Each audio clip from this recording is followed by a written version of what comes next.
Hello दोस्तों, तो आज हमारा नया topic urinogenital system of male frog. तो यूरिनोजेनिटल सिस्टम दो सिस्टम से मिलकर के बना होता है।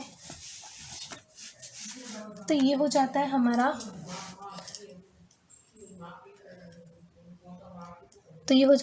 यूरिनोजेनिटल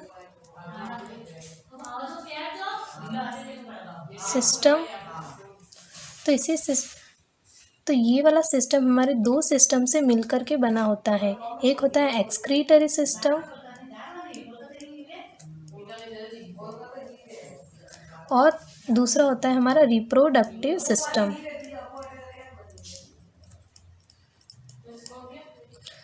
तो यूरिनोजेनिटल सिस्टम के अंदर ये दोनों सिस्टम का मिक्सअप कैसे होता है। एक्सक्रीटरी सिस्टम के अंदर रोल किसका प्ले होता है, किडनी का, और यूरेटरा, और हो जाता है यूरिनरी ब्लैडर,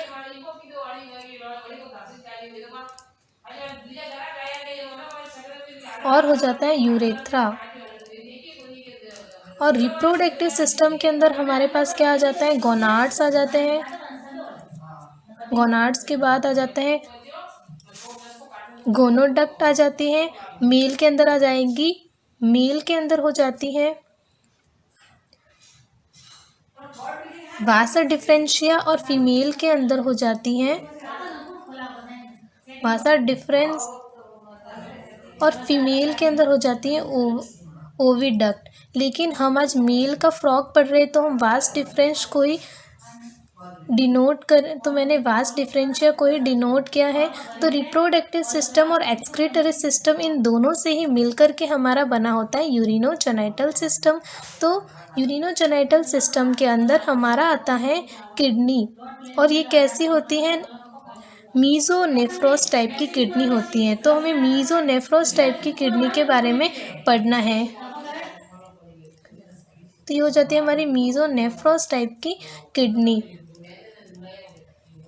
तो किडनी का जो डेवलपमेंट होता है वो हमेशा ही जो गैस्ट्रुलेशन की प्रोसेस होती है, उस गैस्ट्रुलेशन प्रोसेस में 3 जर्म लेयर बनती है। उसके जो मीजोडर्म होता है, तो इंटरमीडिएट मीजोडर्म इंटरमीडिएट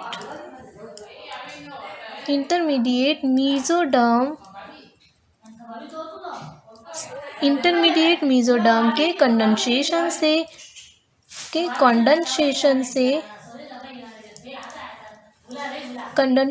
एक नेफ्रोजेनिक कॉर्ड बनती है, और इसी कॉर्ड से नेफ्रोटोम टिश्यू बनता है, और इस टिश्यू से ही इन सभी टाइप की किडनी का डेवलपमेंट होता है। तो किडनी जो होती है वो 3 टाइप्स की होती है। नेफ्रोजेनिक टिश्यू से मिलकर के बनी होती है, नेफ्रोजेनिक कॉर्ड से ओरिजिन होती है, उन्हीं से बनती है। तो इनके अंदर आ जाता है हमारा प्रोनेफ्रॉस, फिर आ जाता है मीजोनेफ्रॉस, और उसके बाद आ जाता है हमारा मीटानेफ्रॉस। तो प्रोनेफ्रॉस, मीजोनेफ्रॉस, मीटानेफ्रॉस, मान लो इन सभी का डेवलपमेंट नेफ्रोजेनिक टिश्यू से बनता है। ये हो जाता है हमारा प्रोनेफ्रॉस, ये हो जाता है मीजोनेफ्रॉस, और ये हो जाता है हमारा मेटानेफ्रॉस। और ये मैंने बना दी डक्ट। तो ये जो किडनीज जो होती है, इनके तीन टाइप हो जाते हैं, और ये तीनों टाइप की किडनी किसी भी एम्ब्रियो के अंदर प्रेजेंट होती हैं। लेकिन जो ग्रुप्स बनते हैं हमारे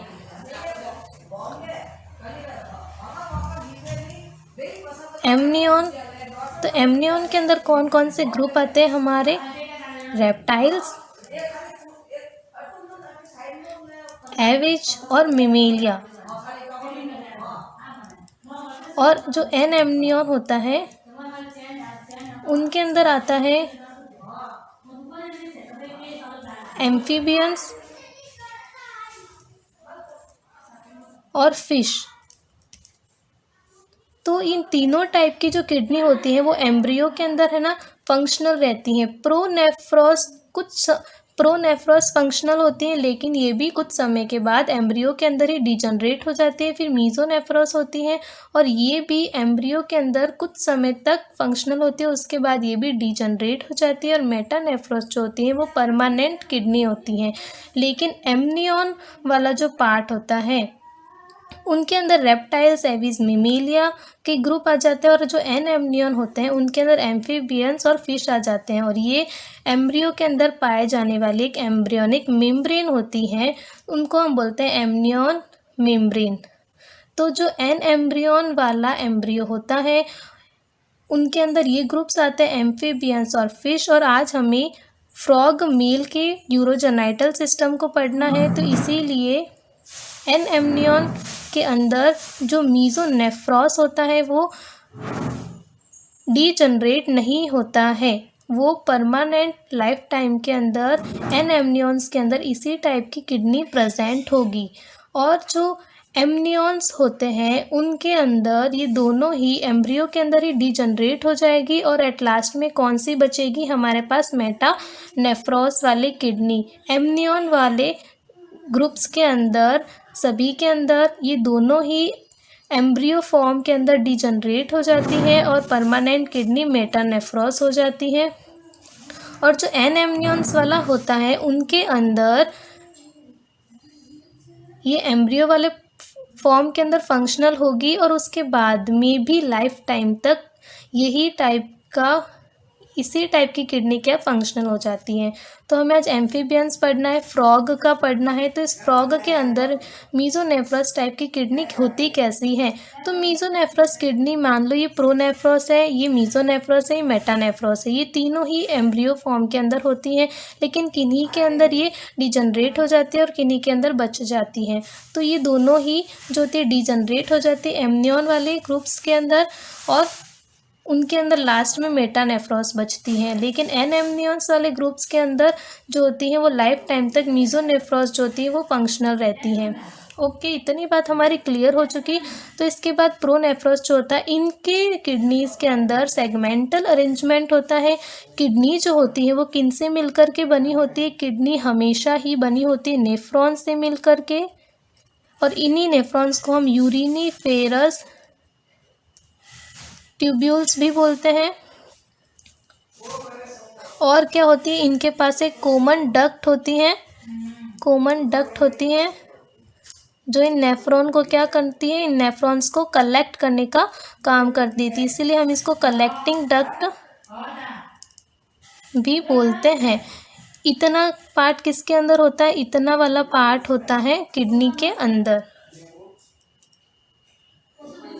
इतना वाला पार्ट हमारे होता है किडनी वाले पोजीशन के अंदर। तो प्रोनेफ्रॉस के अंदर सेगमेंटल अरेंजमेंट होगा, ये जैसे कि ट्यूब्स हैं, यूरिनीफेरस ट्यूब्स, या फिर हम बोल सकते हैं नेफ्रॉन, ये सेगमेंटल अरेंजमेंट होता है। और ये किससे अटैच हो जाती है, इन्हीं डक्ट से। ये कॉमन डक्ट होती है जो इनको जोड़ने का काम कर देती है, लेकिन ये क्या डिजनरेट हो जाता है। तो ये प्रोनेफ्रॉन किडनी होता है, तो इस डक्ट को हम प्रोनेफ्रिक डक्ट बोलते हैं। लेकिन जब ये डिजनरेट होती है तो केवल ट्यूब से डिजनरेट होती है, ये डक्ट डिजनरेट नहीं होती है। तो यही डक्ट आगे एक्सटेंड होती है, ग्रोथ करती है, और ग्रोथ करने के बाद में ये जो टिश्यू होता है नेफ्रोजेनिक टिश्यू, इसी टिश्यू से फिर वापस से मीजोनेफ्रॉन बनता है, और मीजोनेफ्रॉन के अंदर ही मीजोनेफ्रिक ट्यूब्यूल्स बनती हैं, इन्हीं ट्यूब्यूल्स को नेफ्रॉन्स बोलते हैं। तो मीजोनेफ्रॉन के अंदर यूरिनीफेरस ट्यूब्यूल्स बनती हैं, और इनका जो कॉमन डक्ट होता है वो कॉमन डक्ट कौन सा हो जाएगा, इनका रीनेम हो जाता है, एक्सचेंज रीनेम बन जाएगा। तो ये जो प्रोनेफ्रिक डक्ट थी यही डक्ट कौन सी बन जाएगी हमारे पास, मीजोनेफ्रिक डक्ट, और इसी डक्ट को हम क्या बोलेंगे, वॉल्फियन डक्ट। तो हमें मेल फ्रॉग का पढ़ना है, तो हमें बस इसी की ज़रूरत है, हमें मेटानेफ्रॉन की ज़रूरत नहीं है। लेकिन हम इसका डेवलपमेंट देख लेते हैं। तो मेटानेफ्रॉन के अंदर क्या होता है कि यही जो होती हैं यही डक्ट आगे एक्सटेंड करती जाती हैं, और जब एक्सटेंड करते हो इसी से एक बर्ड निकलती है जिसको हम यूरिटरी बर्ड बोलते हैं, और इसी बर्ड से ये जो टिश्यू होता है, अब ये टिश्यू यहाँ पे रिप्लेस हो जाता है और ये टिश्यू के अंदर धंस जाते, बाद में ये जो यूरिनरी बर्ड होती है ये एम्पुला का फॉर्मेशन कर देती है, उसके बाद रेनल पेल्विस का, माइनर मेजर कॉर्टेक्स का फॉर्मेशन कर देती हैं, और इसी के साथ में ये किसका फॉर्मेशन कर देती है, पूरी किडनी का और उसके अंदर बनने वाले नेफ्रॉन का भी फॉर्मेशन कर देती है। ये हो जाती है मेटानेफ्रिक किडनी। ओके, तो इतना वाला पोर्शन हमारा क्लियर हो चुका। लेकिन हमें किसकी ज़रूरत है, हमें केवल मीज़ोनेफ्रॉन की ज़रूरत है। तो हमने मीज़ोनेफ्रॉन का पढ़ लिया कि कोई भी किडनी होती है वो नेफ्रॉन से बनती है, एक कॉमन डक्ट से बनती है। तो नेफ्रॉन वाला जो पार्ट होता है वो कॉमन डक्ट के अंदर अटैच हो जाता है। इस कॉमन डक्ट को हम, इसका रीनेम ही हो जाता है, इसका नेम बदल जाता है, और फिर इस डक्ट को हम क्या बोलते हैं, मीज़ोनेफ्रिक डक्ट, क्योंकि मीज़ोनेफ्रॉन वाला हिस्सा है तो इसको हम बोलेंगे मीज़ोनेफ्रिक डक्ट और वोल्फियन डक्ट। अब इसी किडनी का यूज़ हमें करना है फ्रॉग के अंदर। तो ये वाली जो हमारी किडनी है ये हो जाती है हमारी मीज़ोनेफ्रिक किडनी। तो मीज़ोनेफ्रिक जो किडनी है ये मैंने बना दी यहाँ पे एक्सक्रीटरी सिस्टम के लिए। ये हो जाती है हमारे पास किडनीज़। ये कौन सी किडनीज़ है, मीज़ोनेफ्रिक किडनीज़। अब मीज़ोनेफ्रिक किडनीज़ है तो इनसे ये जो डक्ट निकलेगी इसका क्या नाम होगा, मीज़ोनेफ्रिक डक्ट होगा। ये हमने निकाल दी मीज़ोनेफ्रिक डक्ट, या फिर क्या बोल सकते हैं, वोल्फियन डक्ट। लेकिन ये किडनीज से निकलती हैं तो ये क्या यूरिन को लेके जाएगी, तो इसको हम यूरेटरा भी बोल सकते हैं। और ये किसके अंदर जुड़ जाते हैं, फिर यहाँ पे हमारे पास एक क्लोका पार्ट होता है उसके अंदर जुड़ जाती हैं। तो क्लोका वाला पार्ट का जो आगे वाला पोर्शन होता है उसको हम रेक्टम बोलते हैं, और जो पीछे वाला पोर्शन होता है उसके अंदर एक बाइलोबिक ट्रांसपेरेंट थैलीनुमा स्ट्रक्चर होती है जिसको हम बोलते हैं यूरिनरी ब्लैडर, मूत्राशय वो होता है। और यहाँ पे एक क्लॉकर अपर्चर होता है, इसके थ्रू ये बाहर निकल जाता है, ये हमारा एक्सक्रीटरी सिस्टम बन जाता है। तो हमें मीज़ोनेफ्रस किडनी पढ़नी है। तो मीज़ोनेफ्रस किडनी के अंदर क्या डिफरेंस, मीज़ोनेफ्रस किडनी पढ़नी है तो यहाँ पे ये जो निकलेगी ये कौन से डक्ट हो जाएगी, मैं यहाँ पे डिनोट कर रही हूँ, यहाँ पे हो जाएगी मीज़ोनेफ्रिक डक्ट, और इसको हम क्या बोलेंगे, वोल्फियन डक्ट। और हम इसको क्या बोल सकते हैं, यूरेटरा। क्या बोल सकते हैं, यूरेटरा, क्योंकि ये यूरिन को भी क्या करती है, पास आउट करती हैं। और ये हमारी कौन से टाइप की किडनी हो जाती है, मीज़ोनेफ्रॉस टाइप की किडनी। तो इसी मीज़ोनेफ्रॉस वाली किडनी जो होती है वो कैसे इनसे डिफरेंट होती है, तो मीज़ोनेफ्रॉस वाली किडनी के अंदर जो नेफ्रॉन होता है वो नेफ्रॉन कैसा होगा, उस नेफ्रॉन के पास एक बोमन कैप्सूल होता है, और यहाँ पे ग्रीवा वाला पोर्शन होता है, नेक वाला पोर्शन। बाद में जो कॉइल्ड फॉर्म होते हैं वो इसके हो जाते हैं बॉडी, और इसी कॉइल्ड वाली बॉडी के अंदर बहुत सारी यहाँ पे फिर बोमन कैप्सूल के अंदर एक ब्लड का गुच्छा होता है, यहाँ से ब्लड आता है, यहाँ से ब्लड जाता है, इसको हम बोलते हैं ग्लोमेरुलस। और यहाँ से बाद में बहुत सारी ब्लड कैपिलरीज जो होती है वो निकलती हैं, जो पूरा रेनल पोर्टल सिस्टम बना देती हैं इसी का। और यहाँ पर ना जो मीज़ोनेफ्रॉस के अंदर जो नेफ्रॉन होता है उस नेफ्रॉन के अंदर यहाँ पे एक फनल होता है जिसको हम पेरिटोनियल फनल बोलते हैं। यहाँ पे जो सीलिएटेड लेयर होती है, और ये फनल क्या काम करता है, ये जो वेस्ट मटेरियल होता है किडनी से उसको बाहर निकालने का काम करता है। लेकिन जो मेटानेफ्रिक किडनी होती है उसके अंदर जो नेफ्रॉन होता है उस नेफ्रॉन के अंदर ये फनल जो होता है, ये फनल क्या होता है, एब्सेंट होता है, उनके अंदर ये फनल नहीं होता।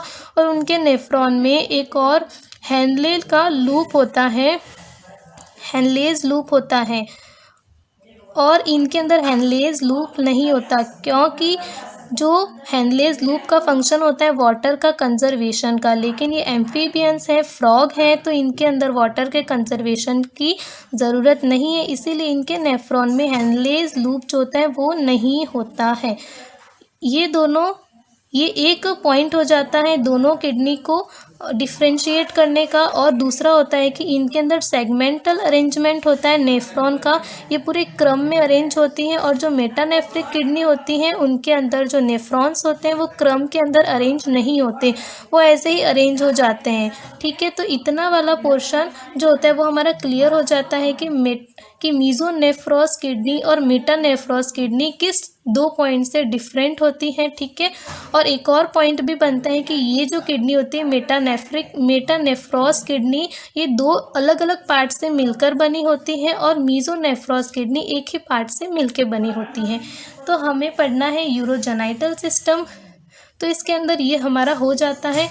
और रिप्रोडक्टिव सिस्टम के अंदर ये अपना रोल कैसे प्ले करता है, तो रिप्रोडक्टिव सिस्टम के अंदर हमें पता है कि जो गोनाड्स आते हैं, हम पढ़ रहे हैं मेल फ्रॉग, तो मेल फ्रॉग का गोनाड क्या हो जाएगा, मेल फ्रॉग का गोनाड हो जाता है टेस्टिस, और फीमेल फ्रॉग का गोनाड क्या हो जाएगा, ओवरी। तो हमें मेल का पढ़ना है, हमने डिनोट कर दिया टेस्टिस, और टेस्टिस से क्या निकलेंगे, मेल गैमेट, जिसको हम क्या बोलेंगे, स्पर्म। तो रिप्रोडक्टिव सिस्टम इसके अंदर कुछ इस टाइप से रोल प्ले करता है कि ये अपने स्पर्म को इन्हीं डक्ट की हेल्प से, इन्हीं जो मीजोनेफ्रिक जो डक्ट है, जो वोल्फियन डक्ट है, जो यूरेटरा है जिसके अंदर से यूरिन का पास होता है, इन्हीं डक्ट के अंदर से ये किनको अपने मेल गैमेट्स को भी फ्लो करवा देगी। तो इसीलिए इस डक्ट का बाद में कॉमनली नाम क्या हो जाएगा, यूरिनोजेनाइटल डक्ट। लेकिन ये फ्लो करवाएगी कैसे, ये भेजेगी कैसे, वो हमें इनका जो सिचुएशन है वो हमको देखने की, कि वो कहाँ सिचुएटेड होंगे, ये कहाँ पे लोकेट रहेगा कि इसी डक्ट से अपने गैमेट्स को भी भेज लेगा। तो ओवरीज के बिल्कुल ही, तो किडनीज के बिल्कुल ही पीछे क्या प्रेजेंट होती है, हमारे मेल फ्रॉग के टेस्टिस, और इसे टेस्टिस के ऊपर कुछ फैट बॉडीज होती हैं, ये इनका स्ट्रक्चर होता है। और ये फैट बॉडीज इन स्पर्म को न्यूट्रिशन देने का काम कर देती हैं, और इन्हीं टेस्टिस से कुछ बोल सकते हैं कि कुछ डक्ट्स निकलती हैं जो कि किडनीज को जाती हैं, और ये किडनीज के अंदर आने के बाद इनसे जुड़ कर के एक बिटर केनाल होती है, वहाँ पे मिल कर के कॉमनली जो डक्ट होती हैं, इस कॉमनली डक्ट के अंदर भेज देती हैं, और फिर यहाँ से ये अपने स्पर्म को कहाँ पे भेज देती हैं, इस वाले पोर्शन के अंदर भेज देती हैं, मीजोनेफ्रिक डक्ट में, या फिर यूरेटरा, वोल्फियन डक्ट, इनके अंदर भेज देती हैं। अब हमारा एक पॉइंट आता है कि जहाँ से स्पर्म फ्लो होता है उस डक्ट को हम क्या बोलते हैं, उस डक्ट को बोलते हैं वेस डिफरेंशिया। क्या बोलते हैं, वेस डिफरेंशिया, या फिर वैसा डिफरेंस। यहाँ से स्पर्म का फ्लो होता है। तो अब ये वाली जो डक्ट होती है यूरिन को भी फ्लो करवाती है और स्पर्म को भी फ्लो करवाती है। तो यूरिन को फ्लो करवाती है इसीलिए मीजोनेफ्रिक डक्ट, वोल्फियन डक्ट और यूरेट्रा, और स्पर्म को फ्लो करवाती है इसीलिए वास डिफरेंशिया। तब इन दोनों को ही हम मिला करके क्या बोल देंगे, यूरिनोजेनाइटल डक्ट। क्या बोल देंगे, यूरिनोजेनाइटल डक्ट, यूरिनोजेनाइटल डक्ट बोल देंगे। इसीलिए हमारा इस सिस्टम का नाम है यूरिनोजेनाइटल सिस्टम। इनकी जो डक्ट्स होती है इतनी पास में प्रेजेंट होती है, और दोनों का फंक्शन एक ही डक्ट्स रोल प्ले कर देती है। इन्हीं डक्ट से यूरिन भी फ्लो होता है और इन्हीं डक्ट से स्पर्म का भी फ्लो होता है। तो ये हमारे हो जाएगी मीजोनेफ्रॉन जो किडनी है उसका पोर्शन। तो ये मीजोनेफ्रॉन्स किडनी का पोर्शन हो जाता है कि मीजोनेफ्रॉन्स किडनी होती कैसे है। तो ये वाली किडनी का हमारा जो अंदर वाला पोर्शन कुछ इस टाइप से दिख रहा है। तो मीजोनेफ्रॉन के अंदर हमने क्या पढ़ा था कि जो नेफ्रॉन होते हैं वो सेगमेंट के अंदर सिचुएटेड होते हैं। तो ये सेगमेंटल अरेंजमेंट इनका हमें दिखाई दे रहा है, और इनका जो नेफ्रॉन वाला पोजीशन होता है उनके अंदर एक ग्लोमेरुलस वाला गुच्छा, और यहाँ से मैंने ये वाला ड्रॉ इसमें नहीं दिखाया है। ये वाला जो ब्लू वाला पोर्शन हो जाता है ये इसका जो ग्लोमेरुलस से जहाँ से ब्लड आता है, जहाँ से ब्लड जाता है, ये सारी ब्लड कैपिलरीज जो होती है वो यहाँ से अटैच हो जाती है। ब्लू वाला पोर्शन है यहाँ से अटैच हो जाती है। और ये जो नेफ्रॉन होता है, नेफ्रॉन का ये वाला पार्ट हो जाएगा। और ये सारी किससे जुड़ जाती हैं, ये ट्यूब्यूल्स, इनको हम बोलेंगे यूरिनिफेरस ट्यूब्यूल्स, किससे, कॉमन डक्ट से जुड़ जाती हैं। तो ये वाले जो कॉमन डक्ट होती है इसी को हम क्या बोलते हैं, मीजोनेफ्रिक डक्ट, और इसी को यूरेटरा और वोल्फियन डक्ट। और ये यहाँ से फिर किडनी से बाहर निकल जाती हैं। लेकिन इसी किडनी के पीछे क्या प्रेजेंट होते हैं, ये हमारा जो येलोइश कलर दिखाई दे रहा है, यहाँ पे क्या प्रेजेंट है, टेस्टिस, और यहाँ पे ये ऊपर फैट बॉडीज। तो टेस्टिस जो होता है वो बिल्कुल इनके पीछे प्रेजेंट होता है। यहाँ पे मैंने टेस्टिस बता दिया। और टेस्टिस से एक डक्ट निकलती है, वासा इफ्रेंशिया, जो कि किडनी के अंदर चली जाती हैं। और ये इनके नंबर्स, ये 12 नंबर्स के अंदर होती हैं। और ये क्या करती है, टेस्टिस से किडनी के अंदर जाकर के बिटर केनाल से जुड़ जाती हैं। तो ये टेस्टिस से लाए गए जो स्पर्म होते हैं वो किस में भेज देते हैं, किडनी की ये जो बिटर केनाल से कॉमन डक्ट के अंदर भेज देते हैं, यानी कि मीजोनेफ्रिक डक्ट के अंदर, और ये किडनी से बाहर चले जाते हैं। और इसी के साथ में ये किडनी से बाहर चले जाते हैं। तो ये वाली जो डक्ट होती है, ये कौन से डक्ट हैं, हमारी कॉमन डक्ट, जो इन सभी नेफ्रॉन्स को जोड़ती है, यूरिनिफेरस ट्यूब्यूल्स को जोड़ती हैं। और ये यूरिन को भी फ्लो करवाएगी और मेल स्पर्म को भी फ्लो करवाएगी। जो मेल गैमेट है स्पर्म, इसको भी फ्लो करवाएंगी। तो ये वाली जो डक्ट होती है जो इनसे जोड़ते हैं, इसको हम बोलेंगे वासा इफ्रेंशिया। ये स्पर्म को भी भेज देते हैं इसी के अंदर। और इसी वाले केनाल से हमारे 2 काम हो जाते हैं, ये यूरिन को भी फ्लो करवाएगी और मेल गैमेट स्पर्म को भी फ्लो करवाएगी। इसीलिए इसको हम कॉमनली क्या बोलेंगे, यूरिनोजेनाइटल डक्ट। और ये जो नेफ्रॉन की जो स्ट्रक्चर होती हैं वो कुछ इस टाइप से होती है। मीजोनेफ्रॉस किडनी है तो इनके अंदर जो नेफ्रॉन होगा, इन नेफ्रॉन के अंदर एक नेफ्रोस्टोम, एक फनल होता है जो प्रेजेंट होता है। बाकी दूसरों के जो मेटानेफ्रिक किडनी होती है वहाँ पे ये फनल प्रेजेंट नहीं होता। और ये फनल जो होता है वो वेस्ट मटेरियल को किडनी से बाहर निकालने का काम करता है। ये पूरी ब्लड कैपिलरीज आ जाती है और ये भी एक रेनल पोर्टल वेन सिस्टम बनाती हैं। यहाँ से ये आर्टरीज आ जाती हैं और ये जो पूरा ब्लड का गुच्छा होता है, यहाँ से ब्लड लेके आती है, इसको हम बोलते हैं एफरेंट आर्टियोल्स। और जो लेके जाती है इस पूरे सिस्टम के अंदर, उसको बोलते हैं इफरेंट आर्टियोल्स। और ये जो बोमन कैप्सूल होता है जो सी शेप का बना हुआ है, इसको हम बोलेंगे बोमन कैप्सूल। और इसके अंदर ये जो ब्लड का गुच्छा होता है इसको हम बोलते हैं ग्लेमेरुलस। और इसको कॉन्जॉइंट फॉर्म के अंदर हम बोलेंगे मेलपीजियन बॉडी। ये वाला इसका नेक वाला पोर्शन हो जाता है और ये पूरा कॉइल्ड फॉर्म हो जाता है इसका, ये पूरा कॉइल्ड फॉर्म हो जाता है बॉडी। और ये किससे एक कॉमन डक्ट से कनेक्ट हो जाती है, इसको हम बोलेंगे कलेक्टिंग डक्ट या फिर मीजोनेफ्रिक डक्ट। तो ये वाली पूरी डक्ट से कनेक्ट हो जाती है। तो ये हो जाता है हमारा नेफ्रॉन का स्ट्रक्चर कि नेफ्रॉन कैसा होता है। तो इनके नेफ्रॉन के अंदर हेनले लूप एब्सेंट होता है, वो प्रेजेंट नहीं होगा। और इनके अंदर नेफ्रोस्टोम, एक फनल जो होता है वो प्रेजेंट होगा। तो ये हो जाती है नेफ्रॉन की स्ट्रक्चर और ये बिल्कुल ऐसे होती है। मैंने यहाँ पे एक नेफ्रॉन लेके इसको शो किया है और ये पूरी जो कनेक्टिंग डक्ट है, ये सारे नेफ्रॉन्स होते हैं। इन्हीं नेफ्रॉन्स को हम यूरिनिफेरस ट्यूब्यूल्स बोलते हैं। ये सारे एक कॉमन डक्ट के अंदर कनेक्ट हो जाते हैं, अटैच रहते हैं, ताकि ये अपने एक्सक्रीटरी सब्सटेंस को इस डक्ट के अंदर भेज सके और यहाँ से फिर यूरिन के रूप में ये यहाँ से फिर बाहर निकल जाए। तो ये वाली डक्ट और ये वाली जो निकल रही है सेम डक्ट होती है, इसको हम कनेक्टिंग डक्ट, कॉमन डक्ट हम बोल सकते हैं। मीजोनेफ्रॉन है तो मीजोनेफ्रिक डक्ट, वोल्फियन डक्ट और यूरेटरा कुछ भी बोल सकते हैं। और इसको कॉमनली हम क्या कहेंगे, यूरिनोजेनाइटल डक्ट, क्योंकि ये दोनों ही मेल गैमेट और यूरिन दोनों को ही पास आउट करवाते हैं, इसीलिए हम इसको कॉमनली क्या बोलेंगे, यूरिनोजेनाइटल डक्ट। ये हो जाता है नेफ्रॉन का स्ट्रक्चर पूरा complete hopefully.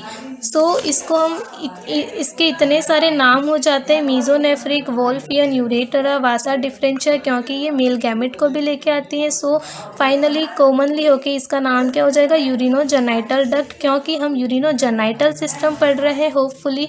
So I hope कि आपको क्लियर हो चुका होगा इतना वाला पोर्शन। और ये जो फैट बॉडीज़ होती है स्पर्म को न्यूट्रिशन देती है। यहाँ से जो ये डक्ट मिल रही है इसके अंदर किडनीज़ के अंदर, इस डक्ट को हम क्या बोल देंगे, इस डक्ट को हम बोलेंगे वासा इफ्रेंशिया। ये वाली डक्ट, यह इसको हम क्या बोलेंगे, जो टेस्टिस से किडनी के अंदर जाती है और यहाँ से ये अपने मेल गैमेट को किडनीज़ के अंदर ट्रांसफ़र कर देती है। इस डक्ट को हम क्या बोलेंगे, वासा इफ्रेंशिया।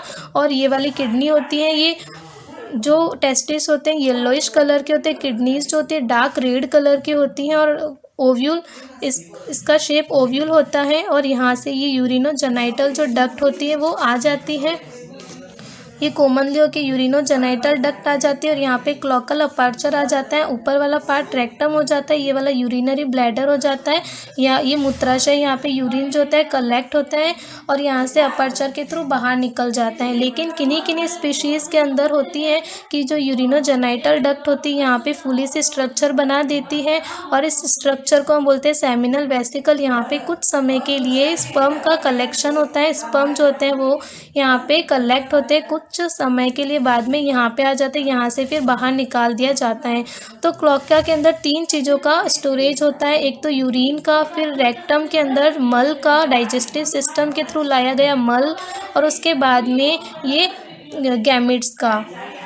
और यहाँ से फिर इनको जब इनका टाइम आता है ये उनको रिलीज़ कर देते हैं। और किडनीज़ के पीछे एक लंबी पतली संकरी ग्लैंड भी प्रेजेंट होती है जिसको हम बोलते हैं एड्रीनल ग्लैंड। और ये एंडोक्राइन होती है, ये हार्मोन्स को रिलीज़ करती हैं और इसको प्रोटेक्शन करती है, इसको बचाने का काम करती हैं। तो ये हो जाता है हमारा यूरिनोजेनाइटल सिस्टम। इसमें 2 सिस्टम मिक्स होते हैं, एक्सक्रीटरी सिस्टम और reproductive system. Excretory system, reproductive system. तो आई होप आपको क्लियर हो चुका होगा इसकी किडनी की स्ट्रक्चर और nephron hopefully. So I hope आपको यूरोजेनाइटल सिस्टम कंप्लीट हो चुका होगा। So thank you.